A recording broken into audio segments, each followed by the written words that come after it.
we can get into the Tom Hanks shaped elephant in the room. Oh yeah. We will. I've got something to say. I love Tom Hanks in this movie. I know everybody else in this room is going to agree. I thought he was hilarious. I thought he was great. But I think my most important takeaway, my most important note with the character of Tom Hanks is that I think he is treated as a very reliable narrator in this film. I think the film itself justifies his reasoning, and he is the one telling us this story. But I don't necessarily think that's true. I think he is a misdirection for the heart and soul of this movie. I totally agree. I think, you know, again, totally with the sad Elvis with the sad Elvis ending and everything, where he's like, Elvis became like, I listened to him sing one more time and he was beautiful and everything.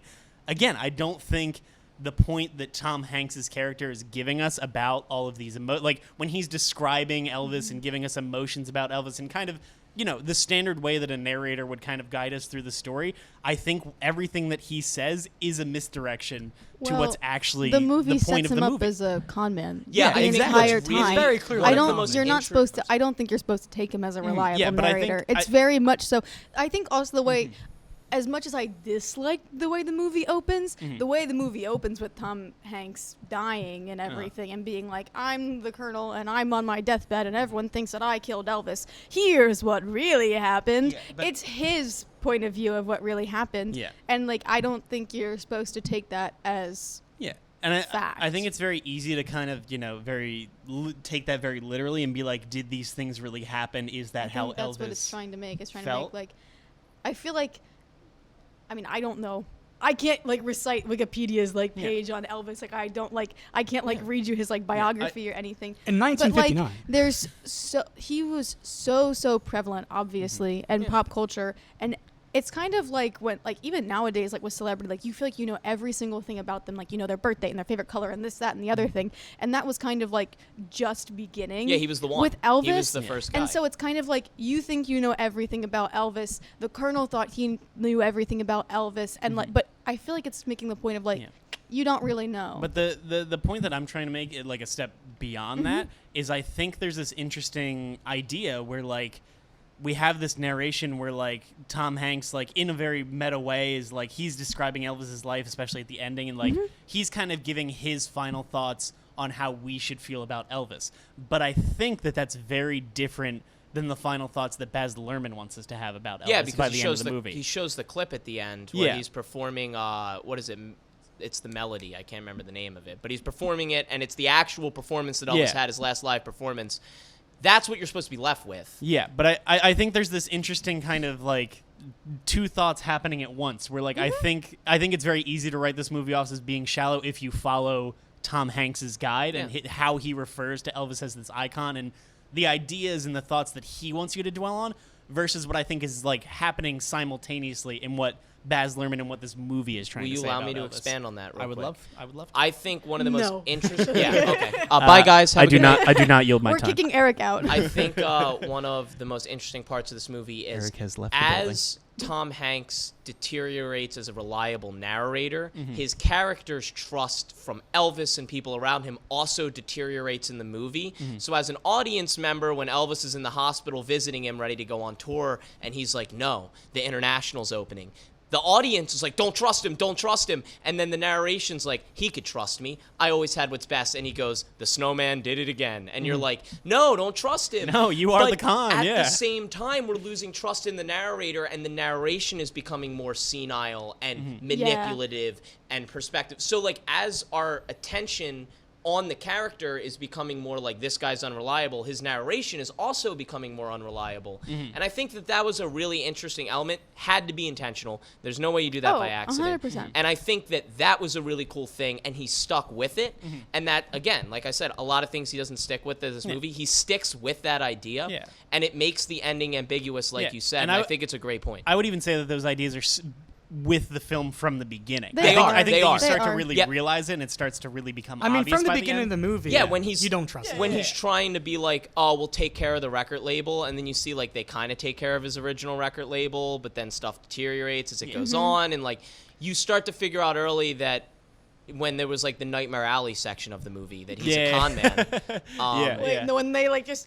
The It's just geek, Elvis standing, and right behind him is the geek. the geek poster. That was pretty funny. But That was pretty if funny, you know about like Parker and you know about who he is going into it a little bit, you know that like he never was a citizen and that he tried to claim that he couldn't be tried because he wasn't a citizen. You know those things going in. I don't know why he thought that would work. And again, I might just be reading into all of it just because I like this movie and I want to like it more. That's kind of what movies are for. Yeah, I agree. But I think it's easy to write this movie off as very tropey and biopic-y, but I actually think that it has a very keen eye on the biopic tropes and the ideas and the themes that it's. If you watch this movie and call it tropey, I think you might need to be put in a mental institution. Yeah. Okay. This was far from like. Yeah. I don't mean to shit on that. No. If you claim that Baz Luhrmann's Elvis is tropey, then you have never seen a movie before in your life. Okay. So Tom Hanks. Mm-hmm. Yes. Is in the movie. He is in the movie. Last time I checked. Yeah, he's in the movie. Okay. I have a bunch of thoughts about Tom Hanks and his choice, the choice to make him the narrator of the movie, which you've already been talking about. I don't love the choice. No, I don't either. To make Tom Hanks the narrator. I do think it is an interesting choice and that Matt has brought up a lot of reasons why it is an interesting choice. I don't think interesting choices are always good choices. Yeah, agree. But I do think without having Tom Hanks as the narrator, a lot of the things that come to light in the end of the movie don't really exist in the same way because so you have Tom Hanks as narrator, unreliable narrator. The audience doesn't trust him. And so when you're sitting there watching him like pull one over on Elvis, you're sitting there going, oh, no, please don't do it. Like, don't do it. Don't do it. I know you're going to do it because we know what happens in your life, but, like, don't do it because it's so obvious to us as audience members that he's playing you for his own personal gain. And if Tom Hanks isn't the narrator, that doesn't exist in the same capacity. Yeah. Because if you're placed in Elvis's point of view, sure, it probably would still be a little obvious that he's playing, but if you're placed in Elvis's point of view, it becomes like a trust and betrayal story. Yeah. But what we don't have, we kind of have that, but because you're with the Colonel the whole time, it's not really about the, I trusted you, how could you do this to me, blah, blah, blah, blah, blah. And so for that reason, I'm like, I don't think it was the wrong choice to make. I like Parker as the narrator. Yeah. I think that's a good decision for the movie. I think it's a good decision for the movie, but I still don't like it. I don't know what Tom Hanks was doing. Yeah, I don't either. My crazy thought. I like Tom Hanks in an villain role. Yes. Yeah, it works. Interesting because typically when you see Tom Hanks, he's someone who Mr. like, Rogers. you trust him. Yeah. You trust him. So when you place him in a more shady con role, it's interesting because it goes against his typecast. My problem with Tom Hanks in this movie is two things. Only two? One, I don't know what he's doing acting wise. Like, he yeah, has an accent. It's Dutch apparently. Is it? Yeah, that's what they said on Google. I had to look it up, and I'm still not sure. But just like, there's so many times throughout the movie where it's so obvious, like 80 yard or something going on. I'm just like, what is he saying? Yeah. I will say this, and I think it's one of the things this movie doesn't hit on more that I wish it did. The idea of like muddling the lines, because Tom Hanks at times is making decisions for himself, but also like making a decision that's good for Elvis. Like the first Vegas thing, the 6 weeks, that was a good decision for Elvis. But it's also a good thing for decision him. for Hanks. Yeah. But does he ultimately know that it's going to lead into this snowball? I don't think so.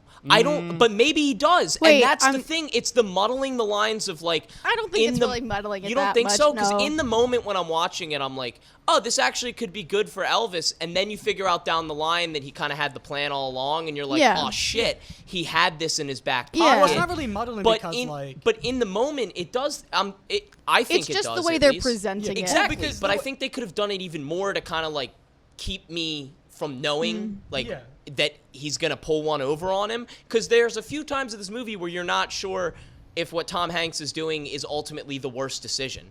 You're like, oh, no, I can kind of get that. I can kind of get behind that. Because sometimes I think he makes good decisions for Elvis only if they line up with good decisions for him. Yes, exactly. And so sometimes he is doing things that are good for Elvis, but ultimately, like, that's not what he cares about. Because if Elvis is doing good, it benefits him. Yeah. And that's like the purpose. Like anything that happens good for Elvis is good for him. And all those moments I was like, Elvis is like, oh, well, I would like to do this.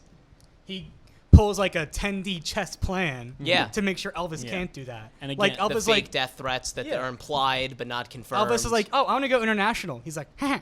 And he just like does this whole thing where it's like, Yeah. People guess you are can't trying go to kill you. international. Yeah. And again, I think you brought up that having Tom Hanks be the narrator rather than a side character in Elvis's story is a very interesting choice. I think rather than have it be a story of betrayal, it makes it more a story of tragedy.